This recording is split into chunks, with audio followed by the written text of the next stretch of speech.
Je vous souhaite la bienvenue. Aujourd'hui, nous allons voir dans cet enregistrement comment avoir plus de chance dans votre vie en utilisant la science. Alors, comme vous vous en rendez compte aujourd'hui, ce format est très différent de celui que je réalise d'habitude. Il est parti d'une envie de dialoguer avec vous, de faire une sorte de dialogue et plus précisément de vous livrer l'intimité d'un entrepreneur, d'un leader. Parce que souvent, on a une sorte d'obligation de dynamiser les gens qui regardent une vidéo, qui écoutent un audio. On est obligé de leur donner de l'énergie parce que sans ça, c'est très ennuyeux, ça peut être très monotone. Mais il faut savoir que tous les grands leaders, tous les entrepreneurs qui sont très dynamiques sous les feux de la lumière, ont aussi une autre phase d'eux-mêmes qui est une phase beaucoup plus posée, une phase beaucoup plus calme, dans laquelle ils se ressourcent, dans laquelle ils réfléchissent, dans laquelle ils sont avec les gens en face à face. Pour ce qui est mon cas, par exemple, je suis quelqu'un d'excessivement dynamique, d'entreprenant, quand je suis en public ou quand je suis devant la caméra, par exemple. Mais quand je suis en face à face avec quelqu'un, en one-to-one, juste en face, j'ai une attitude qui est beaucoup plus calme, posée, rassurante. Et souvent, certaines personnes que j'ai eues en coaching, comme ça, en direct, en face à face, m'ont dit c'est vraiment très très étonnant parce qu'on te voit très dynamique, très rentre-dedans dans tes vidéos. Et en fait, quand on est en face à face avec toi, on a vraiment quelqu'un de beaucoup plus posé, de beaucoup plus sûr, de beaucoup plus rassurant. Et c'est ce côté-là un petit peu de ma personnalité que je voulais vous partager. Et c'est aussi une occasion pour moi de vous partager des choses beaucoup plus intimes, des réflexions, une discussion sur un format qui n'est pas un format chronométré comme on pourrait le faire sur des vidéos YouTube ou sur des podcasts courts, mais quelque chose de beaucoup plus libre, un format libre.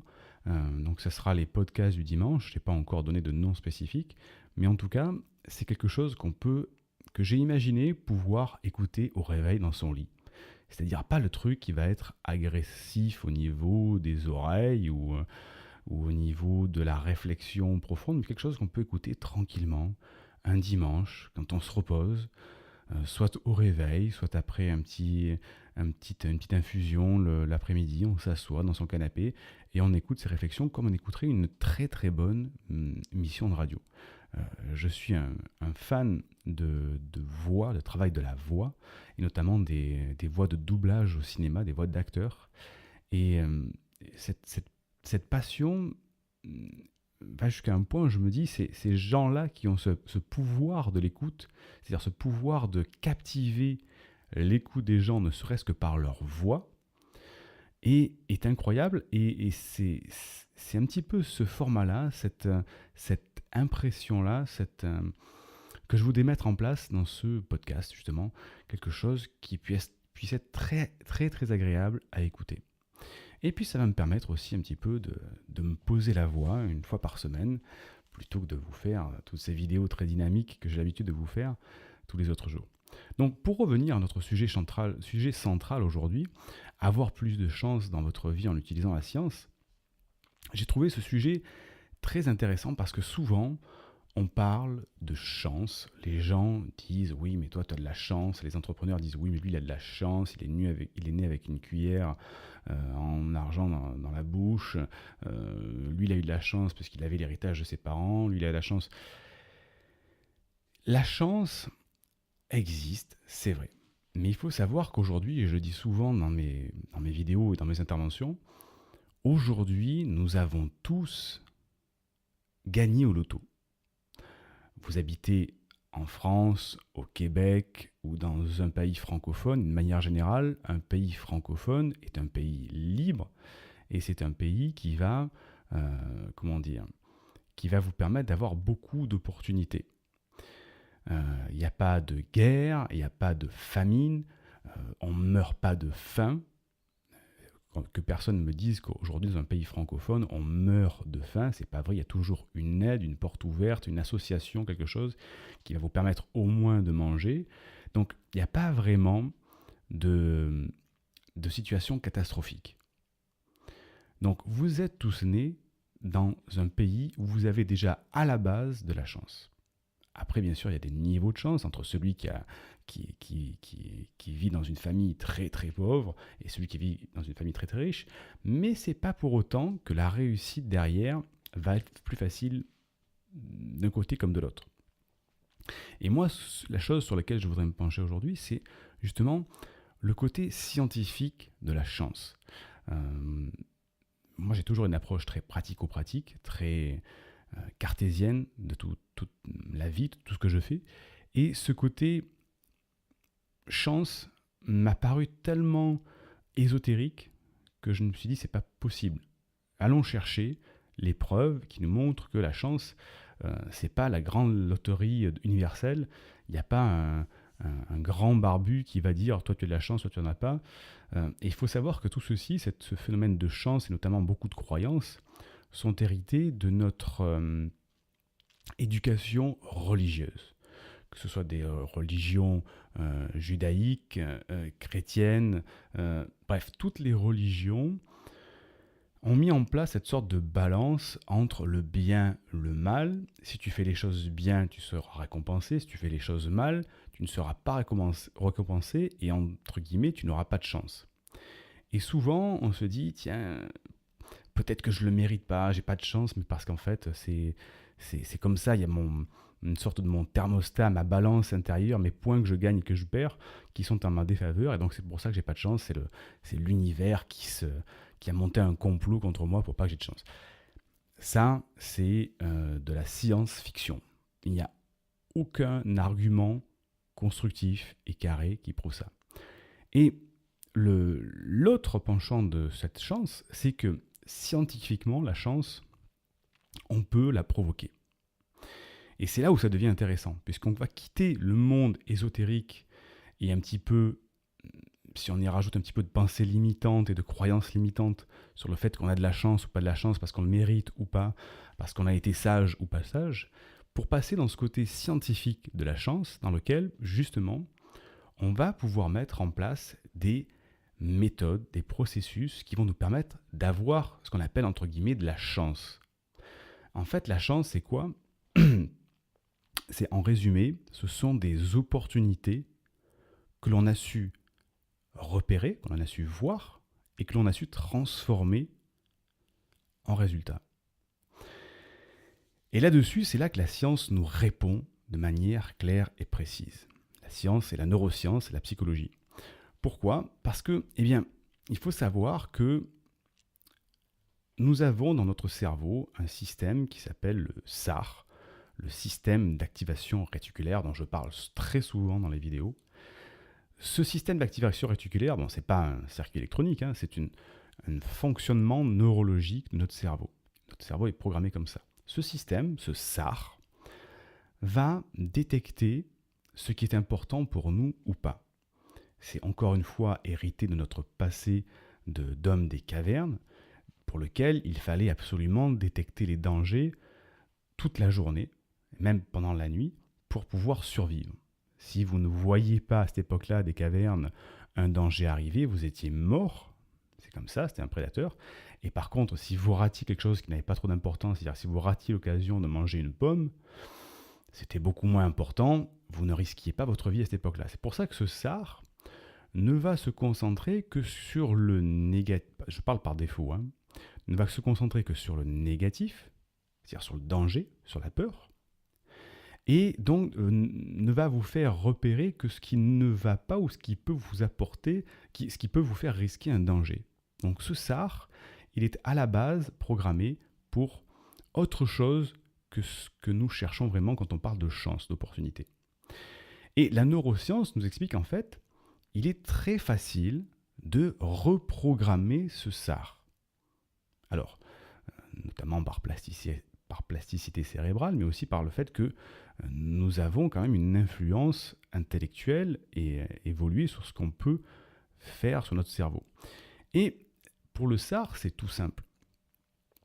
Il suffit de bien définir ce que vous voulez. Bon, là, vous allez me dire, mais Siegfried, tu enfonces des portes ouvertes. Mais oui, tout le monde sait ce qu'il veut. Eh bien non. de manière générale, je peux vous garantir qu'après avoir accompagné plus de 1600 entrepreneurs, très rares sont ceux qui savent ce qu'ils veulent précisément. Je précise, hein, c'est le cas de le dire. Précisément, pourquoi ? Parce que souvent, les gens, quand je leur pose des questions, vont me dire, je leur dis, qu'est-ce que tu veux faire, par exemple, avec ton entreprise ? Les gens vont me répondre, moi, je veux gagner de l'argent. Donc, les gens pensent que c'est précis. Moi, je veux gagner de l'argent. Mais la précision ne se situe pas là. C'est combien d'argent tu veux gagner. Donc, déjà, de me donner un chiffre, ça sera déjà une très bonne chose. Dans combien de temps tu veux gagner cet argent ? Est-ce que c'est demain matin, dans 1 an, dans 6 ans ? Dans quelles conditions tu veux gagner ton argent ? Avec quoi tu veux gagner ton argent ? Pour qui tu vas vendre tes produits-services ? Voilà, tout ça, ça manque de précision. Et les gens, quand ils disent « je veux gagner de l'argent », eh bien, pour en revenir au SAR, le SAR, il faut l'imaginer comme un petit logiciel de base, un petit programme très, comment dire, pour vexer personne, très fonctionnaire. C'est-à-dire qu'on va lui dire repère quelque chose, il va le repérer. Et si on ne lui dit pas de repérer, ben, il ne le repérera pas. Lui, on ne l'a pas demandé. Donc, il faut lui dire à ce SAR, de manière consciente, ce qu'il doit chercher comme opportunité. Donc, c'est pour ça que si vous dites « je veux gagner de l'argent », le SAR, lui, va dire ben, « je vais détecter toutes les opportunités qui vont me faire gagner de l'argent », c'est-à-dire autant ce qui va m'enrichir de plusieurs milliers d'euros par mois, que ce qui va m'enrichir de juste 1 euro par mois, puisque ça veut juste dire « je veux gagner plus d'argent ». Et c'est là où, justement, les gens se disent « je n'ai pas de chance parce que je ne rencontre que des opportunités où j'arrive pas à gagner de l'argent ». Parce que, justement, leur SAR ne leur fait entrevoir que des opportunités qui va leur faire gagner très peu d'argent. Et ne va pas leur faire détecter ce qui pourrait leur faire gagner beaucoup plus d'argent. Donc ça, c'est la première chose avec le SAR, c'est de bien programmer, de bien lui dire, de bien être précis dans ce que vous voulez pour savoir ce que vous voulez chercher. Et ça va bien plus loin que l'argent, hein, ça va aussi dans les relations, quel type de personnes vous voulez rencontrer, quelles conditions de vie vous voulez avoir, tout ça doit être très très précis dans votre tête. C'est un petit peu, et je donne souvent la métaphore, c'est comme si vous rentriez dans un taxi en lui disant « amène-moi quelque part ». Le taxi, il va vous amener n'importe où, ou alors peut-être qu'à la base, vous allez lui donner une petite direction, « amène-moi dans cette direction, là, vers les quartiers sud de cette ville ». Donc effectivement, il va vous mener vers les quartiers sud de cette ville, il va mettre beaucoup de temps pour vous y amener, il va faire des énormes détours qui vont vous coûter de l'argent au compteur du taxi, et il va vous amener dans une destination qui est très approximative et qui ne va pas correspondre à ce que vous vouliez vraiment. Votre SAR, c'est la même chose. C'est comme si vous rentrez dans un taxi, que vous disiez « je veux aller numéro 8, rue de la République, dans tel arrondissement, dans telle ville, à telle heure, en 10 minutes ». Et là, ça devient beaucoup plus précis.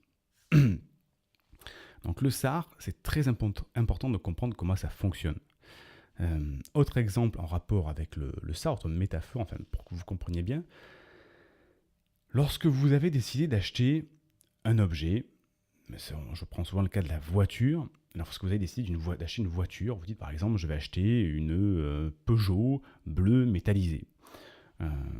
Jusqu'à ce que vous imaginiez l'acheter, vous ne voyez pas cette voiture dans la rue de manière régulière. Et puis le jour où vous sortez du concessionnaire, où vous concentrez votre attention, c'est-à-dire que vous programmez votre SAR sur cette Peugeot bleue métallisée, eh bien vous allez sortir et vous allez en voir à tous les coins de rue. Vous allez dire mais c'est pas possible, en fait tout le monde l'a acheté cette voiture.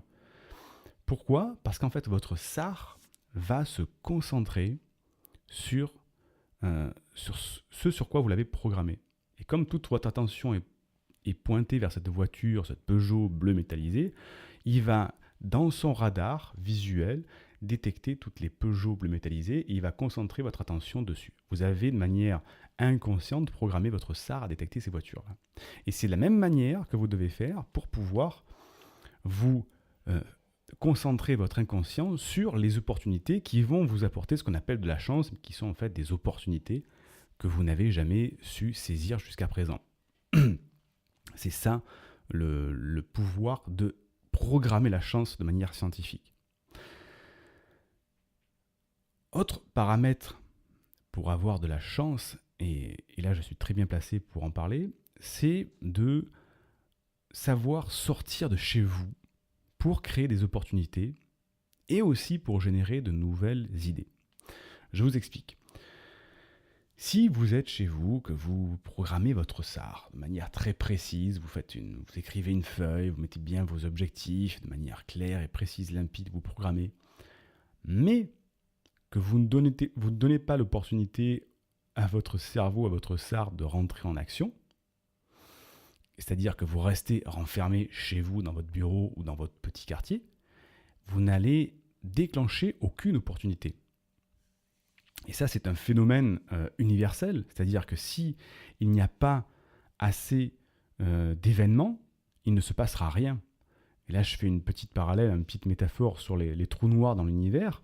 On sait que dans les trous noirs cosmiques, enfin le phénomène cosmique des trous noirs, aux alentours d'un trou noir, il ne se passe quasiment rien parce que tout est aspiré par un trou noir.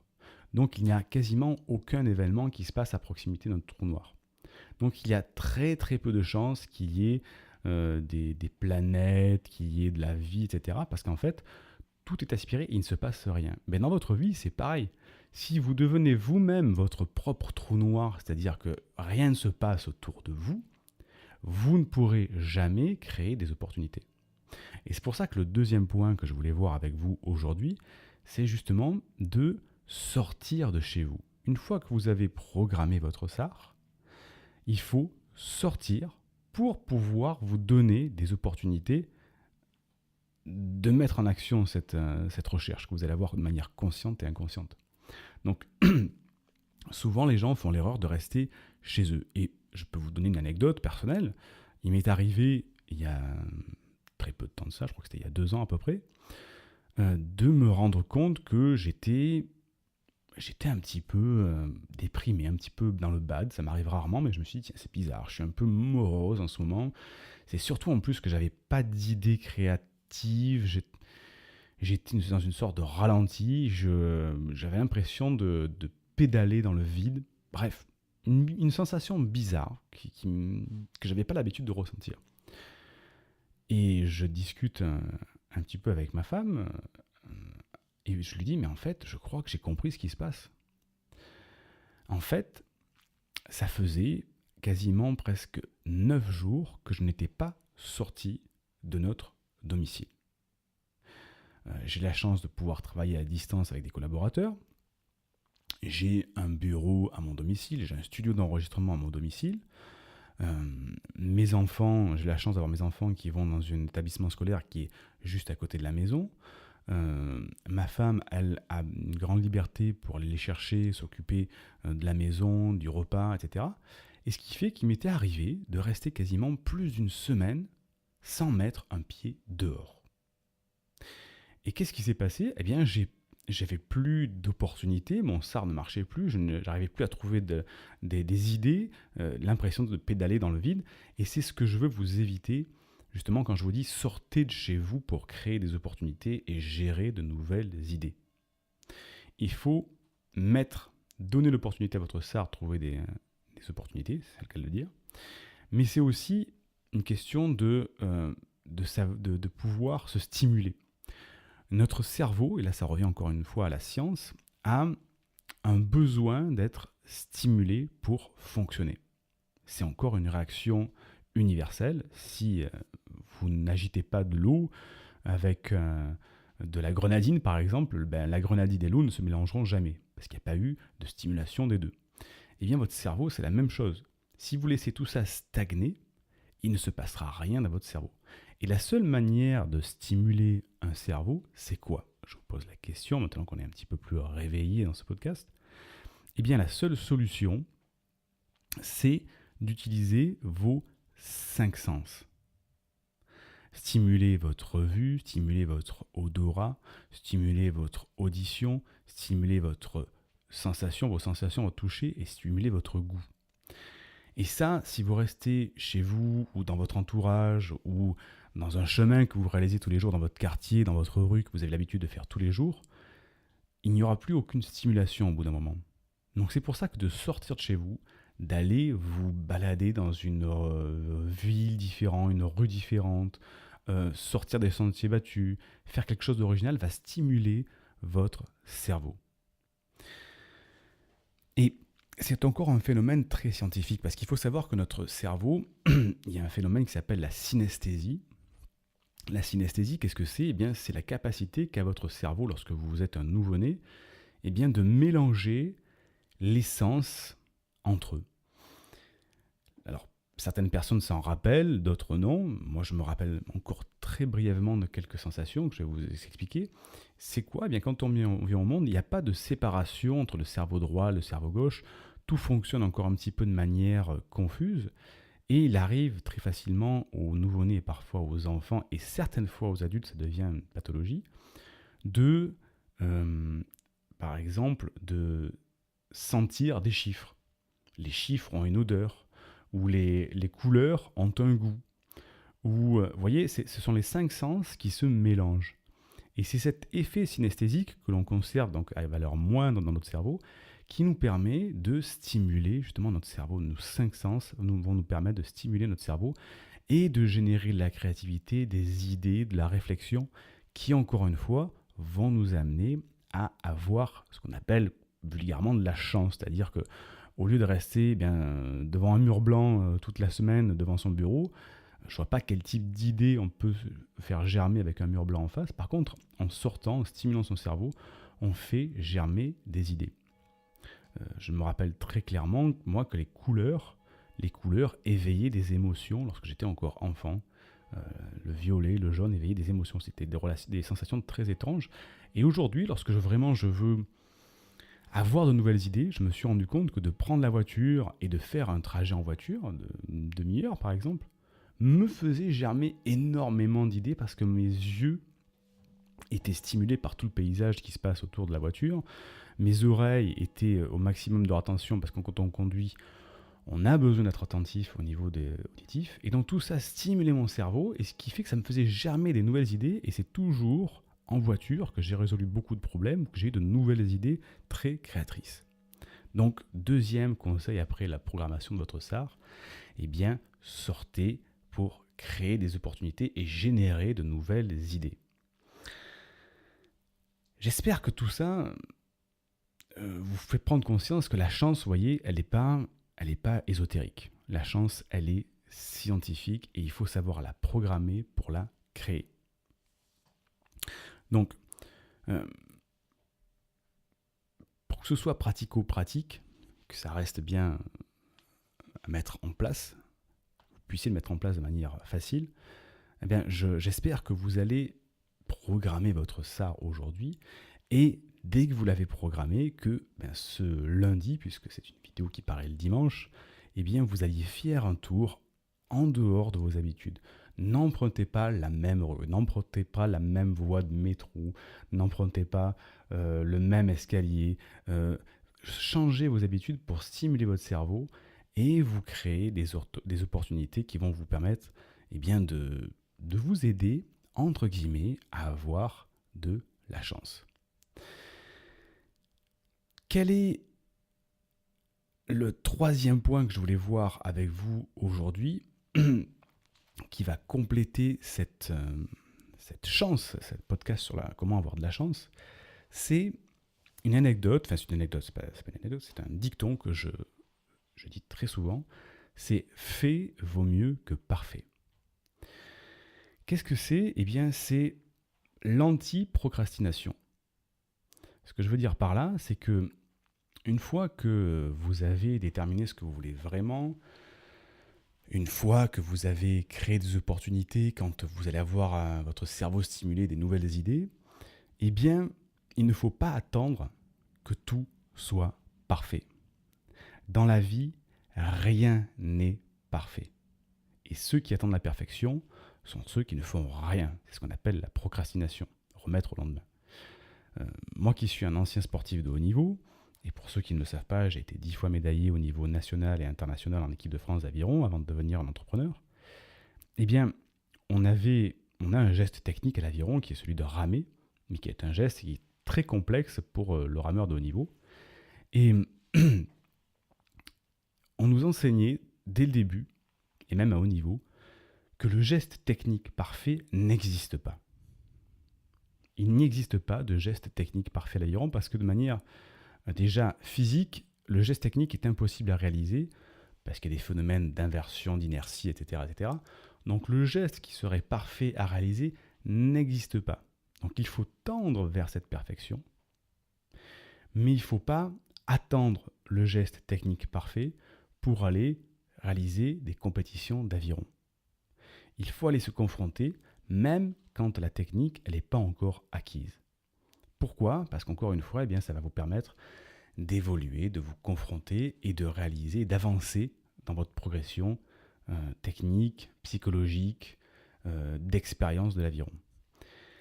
L'entrepreneur, c'est la même chose. Il ne faut pas attendre le moment parfait une fois que vous avez une opportunité qui se présente, une idée merveilleuse. Il ne faut pas attendre de dire « je vais attendre que le site web sera parfait, que j'ai toute ma liste de clients, que j'ai mon assistant en place, que j'ai ma carte de visite ou que j'ai préparé ma formation ou mon magasin ou que j'ai reçu mon stock ou que mon enseigne soit en place ou que j'ai acheté la bonne cravate, etc. » Tout ça va vous faire repousser justement le moment où vous devez vous confronter avec la réalité pour pouvoir justement progresser, prendre de l'expérience et devenir un entrepreneur aguerri. Et je vais vous donner encore une fois une anecdote personnelle, puisque ce podcast du dimanche, on est un petit peu plus dans l'intimité. J'étais et je suis toujours un fan de cinéma. J'adore le cinéma. Étant jeune, j'adorais filmer, réaliser des montages. Et j'ai toujours eu ce projet depuis, ça doit peut-être dater de l'âge de 10-11 ans, de réaliser un film, un court-métrage. Eh bien, je ne l'ai jamais vraiment réalisé.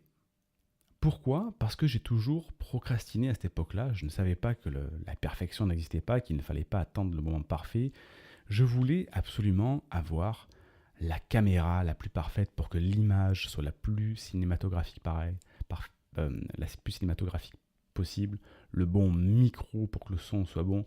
J'avais peur que les gens se moquent de moi si je sortais un film qui n'était pas professionnel à 200%. Je voulais avoir le banc de montage le plus idéal pour que la correction d'image soit parfaite. Je me suis dit qu'il fallait que je trouve des acteurs parfaits, etc. Et je n'ai jamais réalisé entièrement. Alors j'ai fait des montages, j'ai fait des essais, mais je n'ai jamais réalisé ce court-métrage pour le présenter au public parce que j'ai toujours eu cette procrastination de la perfection. Alors après, je suis passé à autre chose. La vie fait qu'après, j'étais dans le sport de haut niveau, après j'étais dans l'entrepreneuriat, donc ce qui fait que le temps passe. Et je n'ai aujourd'hui, à cette heure-ci, encore jamais réalisé ce court-métrage qui me tenait tant à cœur lorsque j'étais jeune. Pourquoi ? Parce que j'ai cherché cette perfection.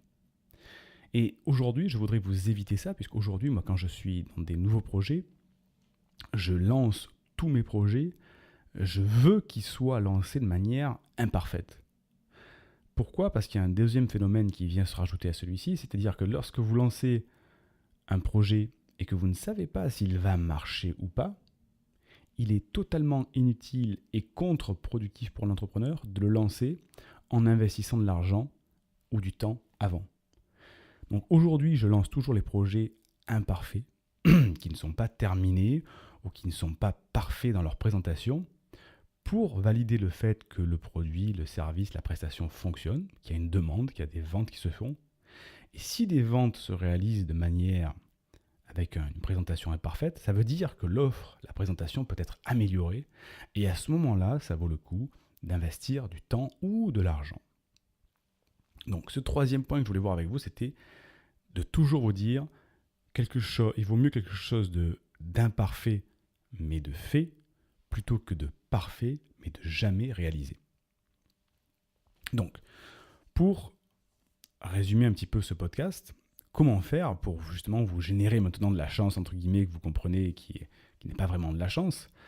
Premièrement, programmez votre SAR en définissant vos objectifs par écrit avec la méthode SMARTER, S-M-A-R-T-E-R. SMARTER, vous cherchez dans mes vidéos sur YouTube, j'ai fait une vidéo qui vous explique en détail comment utiliser la méthode SMARTER. Deuxièmement, sortez au moins une fois par semaine pour vous stimuler. Sortez de vos sentiers battus une fois par semaine pour stimuler votre cerveau. Et troisième étape, agissez passer à l'action. 100%, là c'est un petit peu l'annonce du loto, mais 100% des entrepreneurs qui ont réussi sont passés à l'action et les autres en sont toujours au même point. Donc agissez, fait vaut mieux que parfait. Maintenant, dites-moi dans les commentaires de ce podcast ou de la version vidéo qui sera sur YouTube, si vous avez des anecdotes au sujet de la chance ou des astuces pratiques et scientifiques. Je ne parle pas des appels à l'univers ésotérique. Vous savez que moi je ne suis pas ésotérique, je vais vous donner des conseils que l'on peut appliquer dès demain matin. Donc dites à la communauté si vous avez des anecdotes au sujet de la chance et des astuces pour pouvoir les mettre en place. Vous savez que chaque semaine, je tire au sort dans les commentaires un ou une gagnante qui remporte une formation business d'une valeur de 497 €. Attention, là c'est l'annonce marketing. Pourquoi je vous fais cette proposition à chaque fois? On peut en parler maintenant qu'on a un petit peu plus de temps dans ce podcast du dimanche, parce que je sais que premièrement, on avance rarement tant qu'il n'y a pas un gain à la fin. Donc si je vous dis laissez un commentaire, pour la majorité des personnes, laissez un commentaire. Pourquoi j'irai laisser un commentaire? J'ai autre chose à faire, je passe à une autre vidéo, un autre podcast. Donc s'il n'y a pas une carotte au bout, on ne le fait pas. Et deuxièmement, parce que en laissant des commentaires sous la vidéo, déjà ça fait partager votre savoir, vos connaissances. On est sur le partage de la connaissance, donc ça va être enrichissant. Et il faut savoir aussi que le troisième effet qui se coule, c'est que ça va permettre aux vidéos et aux podcasts de mieux se classer dans le référencement des vidéos et des podcasts. Et ce qui fait que les informations que je vous diffuse de manière gratuite vont impacter beaucoup plus de personnes. C'est aussi pour ça, je me suis fixé comme objectif de toucher un maximum de personnes. Et avec votre commentaire, ça va m'aider à pouvoir mieux classer la vidéo parce qu'il y aura des commentaires sous la vidéo ou sous le podcast. Quelle est la première action à mettre en place tout de suite? Je vous pose toujours cette question et je vous donne la réponse à chaque fois parce que je veux que le conseil soit pratique. Parce que souvent, on a des gens qui donnent des conseils, des stratégies globales ou qu'il va falloir des années ou des semaines à mettre en place. Moi, je veux toujours que vous ayez un conseil pour le lendemain matin à mettre en place tout de suite, sinon on ne le fait pas. D'ailleurs, c'est une règle que je vous recommande de faire. Lorsque vous avez une idée, quelque chose, une demande qui vient, quelque chose à faire, si vous ne pouvez pas l'implémenter, c'est-à-dire si vous ne pouvez pas la mettre en place dans les 15 jours qui suivent, vous pouvez la mettre directement à la poubelle. Parce que tout ce qui dépasse votre vision à 15 jours, vous ne le ferez à 99% jamais. Donc c'est pour ça que dans tous les conseils que je vous donne, je veux toujours qu'il y ait un conseil que vous puissiez appliquer demain matin, que vous n'ayez pas besoin de solutions alambiquées, à mettre en place avec des logiciels, quelque chose de simple à faire demain matin, ce que j'appelle le premier pas pour gravir l'Everest. Je donne toujours cette métaphore, les gens me disent « Ouais, mais c'est tellement compliqué, l'entrepreneuriat, le marketing, la vente, c'est trop de choses à faire, je me sens débordé, je n'y arriverai jamais. » Il faut savoir que lorsque vous vous sentez débordé, il faut simplement faire le premier pas qui va vous amener au sommet. Et quand on est alpiniste de haute montagne, qu'est-ce qu'on fait pour gravir l'Everest? Eh bien, on fait un premier pas avec sa jambe droite ou sa jambe gauche. Et en fait, gravir jusqu'au sommet, c'est simplement un enchaînement d'un pas, d'un autre, un autre, un autre, un autre, qui va vous mener jusqu'en haut. Donc, premier conseil pour demain matin, programmez votre SAR en définissant vos objectifs par écrit avec la méthode SMARTER. Définissez précisément ce que vous voulez atteindre pour pouvoir trouver les opportunités qui vont se présenter à vous. Sinon, votre SAR va filtrer tout le reste. Je vous refais une petite parenthèse sur le SAR pour que vous compreniez bien. Notre cerveau, alors je n'ai plus les chiffres exacts en tête, reçoit plusieurs milliers, voire centaines de milliers d'informations par jour. Des informations visuelles, auditives, olfactives. Quand vous vous baladez dans la rue, tout est en effervescence. Il y a des oiseaux qui passent, le mur, un avion dans le ciel, la voiture qui klaxonne, quelqu'un qui vous parle, une odeur de repas du midi, plus une odeur de... Bref, tout est mêlé, votre cerveau est complètement saturé. Et la seule solution qu'il a pour que ça devienne vivable, c'est qu'il faut qu'il filtre. Et c'est ça votre SAR. Votre SAR va filtrer tout ça. D'où ce que je vous ai dit au début de savoir précisément le programmer pour qu'il détermine, qu'il trouve ce dont vous avez besoin. Et autre effet intéressant, moi je trouve ce SAR, c'est passionnant, je pourrais en parler pendant des heures, mais et en plus ça marche tellement bien en plus. c'est aussi par ce phénomène-là, voilà, c'est cet exemple que je voulais vous donner avant qu'on se quitte, c'est que lorsque vous êtes par exemple dans une pièce, une réception, ça vous est peut-être déjà arrivé, d'avoir des dizaines, des centaines de personnes qui dialoguent, il y a un brouhaha, etc.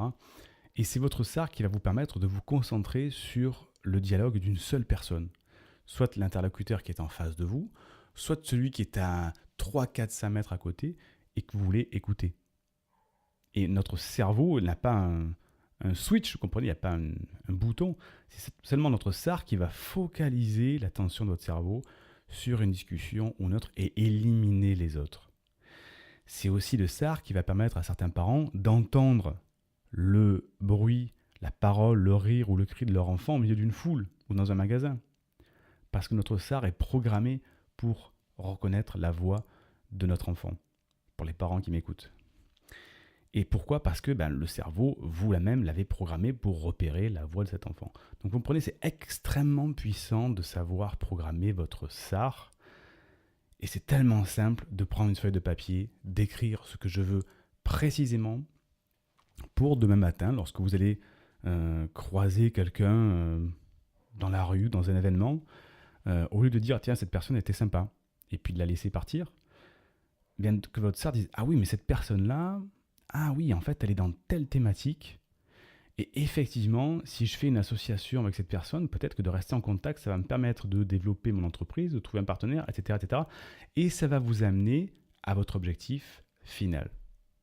Alors que si vous n'aviez pas fait le point, la clarté sur votre SAR, eh bien cette personne, vous l'aurez laissé passer comme vous l'auriez fait tous les jours. Ou peut-être passer devant une boutique que vous voulez louer alors que vous n'aviez jamais mis clairement au point sur le papier que vous avez besoin d'une boutique pour faire démarrer votre activité. Tout ça, c'est de programmer votre SAR. Voilà pour ce podcast du dimanche qui, j'espère, vous aura permis de passer un bon moment ensemble. N'hésitez pas à me poser vos questions dans les commentaires. J'aimerais vraiment qu'on établisse un dialogue dans ce podcast, que vous me posiez des questions, que ce soit quelque chose de très convivial et pas que je sois sur un piédestal, comme beaucoup de leaders aiment bien le faire, c'est-à-dire se mettre en haut d'un piédestal et couper tous les ponts pour que personne n'atteigne le saint mentor qui est en haut. Il faut qui est toujours, moi c'est vraiment un plaisir d'avoir cette proximité avec les gens que je côtoie. Et j'aimerais vraiment que ce podcast du dimanche, eh bien, ça devienne la porte ouverte justement pour des discussions un peu plus intimes et puis un petit peu plus de comment dire, de secrets de vie d'entrepreneurs qui sont très actifs mais qui ont aussi parfois ces côtés posés, ces côtés calmes, ces côtés réfléchis, ces côtés accessibles. Donc n'oubliez pas je vais vous faire les petites recommandations classiques qu'on fait d'habitude, de liker ou pas la vidéo si vous êtes sur YouTube, de laisser un commentaire bien sûr, et de vous abonner, sans quoi vous ne pourrez pas recevoir les prochaines vidéos, vous allez en manquer certaines et ça serait vraiment dommage, à la fois pour moi qui cherche à toucher beaucoup de personnes, mais à la fois pour vous qui avez ces conseils gratuitement, je vous le rappelle. C'est une vidéo tous les jours, gratuite. C'est un programme que je pourrais faire payer. Je le fais payer à certaines personnes de manière, sous un format différent, bien sûr. J'accompagne un groupe d'entrepreneurs, pour vous donner des détails, ce qu'on appelle le Master Group, que j'accompagne avec Antoine Pétavin, pour ceux qui le connaissent, qui est aussi un autre entrepreneur très éthique, lui aussi. Et on accompagne ce groupe d'entrepreneurs. On a juste 3 rendez-vous d'1 heure par semaine, sur laquelle on donne des informations, des conseils. Et les membres de ce groupe apportent un investissement de 100 € par mois. 100 € par mois pour avoir des conseils en marketing, en business, en productivité. Alors c'est plus dense peut-être, c'est 1 heure complète, mais vous avez l'opportunité d'avoir ces podcasts, ces vidéos tous les jours gratuitement. Donc abonnez-vous. Voilà, abonnez-vous et n'hésitez pas à partager parce que un de mes objectifs principaux, et tiens d'ailleurs il faudra que je vous partage un dimanche, un de mes objectifs principaux c'est de toucher un maximum de personnes, mais oui effectivement pour générer de l'argent, c'est une entreprise, je dois faire vivre une entreprise, mais aussi pour relever le niveau moyen des entrepreneurs. L'entrepreneuriat, je le dis toujours, c'est le moyen le plus passionnant, le plus éthique, le plus... voilà, c'est une aventure en soi pour s'aider soi-même et aider les gens qui sont autour de vous. Si aujourd'hui on n'avait pas eu des Edison, on n'aurait pas de lumière. Si on n'avait pas eu de, de Tesla, on n'aurait pas la même électricité. Voilà, tous ces entrepreneurs ont été des personnes qui ont relevé le niveau moyen de notre civilisation en le faisant gravir une étape supplémentaire, en utilisant ce biais de la connaissance que je voudrais vous partager, moi, aujourd'hui. Je vous dis à très vite, à lundi, pour ce prochain podcast. Et surtout, vu que c'est ce premier podcast version audio, laissez-moi des commentaires pour me dire si ça vous plaît ou pas. Si ça ne vous plaît pas, je me plierai à votre volonté, puisque c'est pas la peine d'aller plus loin. C'est aussi une règle de l'entrepreneuriat, c'est de savoir s'arrêter quand ça ne plaît pas. Si ce format ne vous plaît pas, vous me dites tout simplement reprends les vidéos. Vous voyez, il n'y a rien de négatif, c'est pas ton podcast il est pourri, c'est reprends tes vidéos, c'était mieux. Ou alors au contraire, si vous me dites franchement le podcast c'est vraiment mieux, à ce moment-là peut-être que je ferai plus de podcasts et je testerai encore une fois d'autres formats. Je vous souhaite encore un excellent dimanche, puisque ce podcast sera livré dimanche, et je vous dis une excellente semaine pour la suite de votre aventure en tant qu'entrepreneur.